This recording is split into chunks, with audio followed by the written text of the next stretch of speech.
Assalomu alaykum hurmatli kuzatuvchilar. Xudo xolasa navbatdagi obyektimizni bitirish jarayonidamiz. Operator yaqinroq olib kelasiz. Inshaalloh paslari to'plik orqali isiydi. Mana bu yerda dushovoy zonamiz bo'ladi.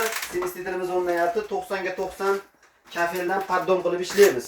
Mana bu yerga 60 ga 40 shkafli rakvinamiz bo'ladi. Issiq suv, sovuq suvlarni akkuratli qilib chiqarib qo'yganmiz. Xudo xolasa karobkadan manfaatli foydalanganimizni qaranglar. Ichiga g'isht terib, tahoratxonani quyib, betonlarni yakunlaganimizdan so'ng g'ishtlarni olib karobkani olsak, chuqurgina tahoratga joy bo'ladi. Suvlari chachramaydi. Tahorat uchun semestitl, mustaqab uchun semestitl, albatta mustaqab uchun chashagan o'rnatilgan. Arestonlarimizni esa Roya Shifo firmasidan foydalandik. Polvon firmasidan nasos o'rnatdik. Asosiy liniyamiz kelyapti. Nasosga o'tyapti. Nasos esa bosim qilib beryapti. Issiq suv, sovuq suvga baravar bir xil bosim beradi.